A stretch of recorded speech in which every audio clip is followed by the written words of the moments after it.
नमस्कार दोस्तों, आज हम बात करेंगे एक बेहद महत्वपूर्ण विषय पर, हरतालिका तीज व्रत। ये व्रत हर विवाहित स्त्री के लिए बेहद खास होता है, लेकिन इसमें कुछ गलतियां हैं जो आपको बिल्कुल नहीं करनी चाहिए। ये गलतियां आपके पति की सुरक्षा और जीवन के लिए हानिकारक हो सकती हैं। तो इस वीडियो में हम जानेंगे उन 3 बड़ी गलतियों के बारे में जिन्हें भूलकर भी नहीं करना चाहिए। वीडियो को अंत तक जरूर देखें क्योंकि हर जानकारी आपके लिए महत्वपूर्ण हो सकती है। चलिए शुरू करते हैं। हरतालिका तीज हिंदू धर्म में एक महत्वपूर्ण पर्व है जो विशेषकर उत्तर भारत के राज्यों में उत्साहपूर्वक मनाया जाता है।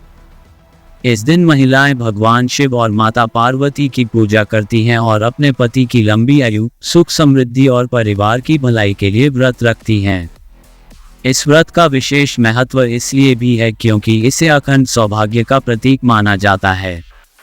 इस दिन कुछ विशेष नियम और परंपराएं होती हैं जिनका पालन करना अत्यंत आवश्यक होता है, लेकिन कई बार जानकारी के अभाव में या अज्ञानता के कारण कुछ गलतियां हो जाती हैं जो इस पवित्र व्रत की पूर्णता को प्रभावित कर सकती हैं।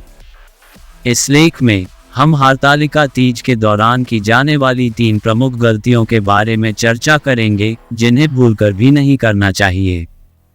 अगर आप भी चाहते हैं कि भगवान शिव का आशीर्वाद आप पे बना रहे तो वीडियो को लाइक और चैनल को सब्सक्राइब करें और कमेंट में हर हर महादेव जरूर लिख दें। 1. व्रत के दौरान जल या अन्न का सेवन करना। हरतालिका तीज के व्रत का नियम बहुत कठोर होता है, जिसे निर्जला व्रत कहा जाता है। इस व्रत में महिलाओं को पूरा दिन बिना जल और अन्न ग्रहण किए रहना होता है। इस व्रत का पालन करना अत्यंत कठिन है, लेकिन इसका महत्व भी बहुत अधिक है। यदि इस दिन महिलाएं जल या अन्न का सेवन कर लेती हैं, तो यह व्रत खंडित माना जाता है और इसका पुण्य फल नहीं मिलता है। वास्तुशास्त्र के अनुसार वास्तुशास्त्र में जल का विशेष महत्व होता है। जल का सेवन शुद्धता और पवित्रता का प्रतीक होता है, लेकिन व्रत के दिन जल का सेवन करने से व्रत की पवित्रता भंग हो जाती है। इसलिए व्रत के दिन जल और अन्न का सेवन करने से बचना चाहिए। यदि शरीर में कमजोरी महसूस हो रही हो तो मानसिक रूप से भगवान शिव और माता पार्वती का ध्यान करें और उनसे शक्ति प्राप्त करने की प्रार्थना करें। 2. व्रत के दौरान क्रोध या वाद विवाद करना। हरतालिका तीज के दिन मन, वचन और कर्म से पवित्रता बनाए रखना अत्यंत आवश्यक होता है।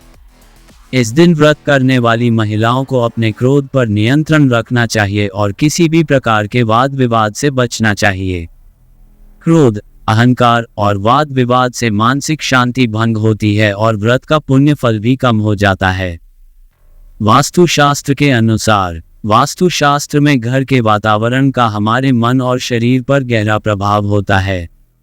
यदि घर का वातावरण शांत और सकारात्मक होगा तो मन भी शांत रहेगा।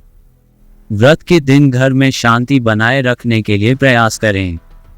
किसी भी प्रकार की नकारात्मकता को दूर रखें और सकारात्मक ऊर्जा के संचार के लिए घर में दीपक जलाएं।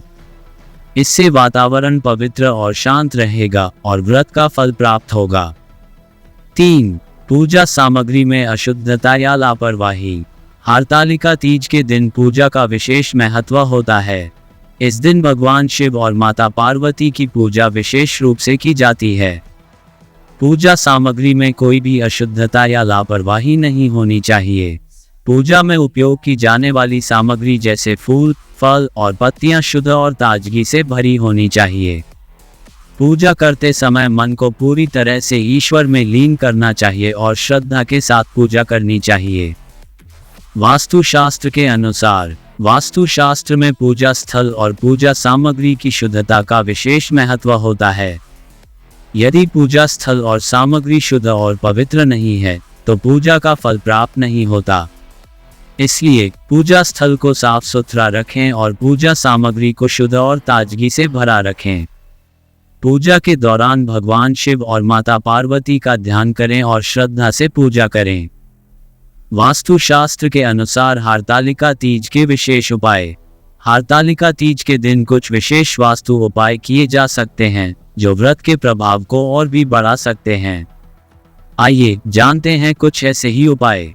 पूजा स्थल का चयन। वास्तुशास्त्र के अनुसार पूजा स्थल को घर के उत्तर पूर्व दिशा में रखना सबसे शुभ माना जाता है।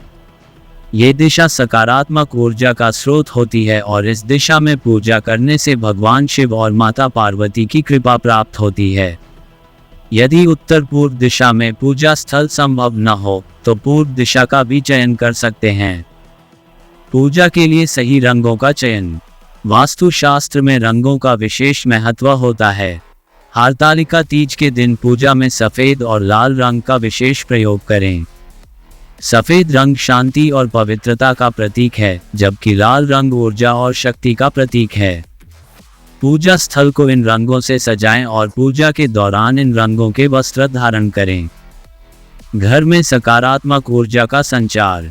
वास्तुशास्त्र के अनुसार घर में सकारात्मक ऊर्जा का संचार करना अत्यंत आवश्यक है। हरतालिका तीज के दिन घर के मुख्य द्वार पर रंगोली बनाएं और दीपक जलाएं।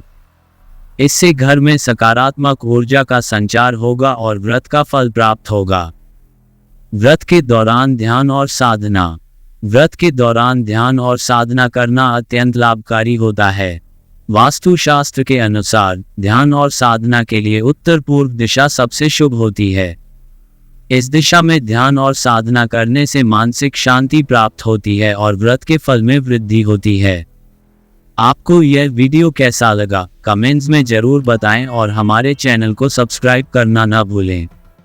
धन्यवाद।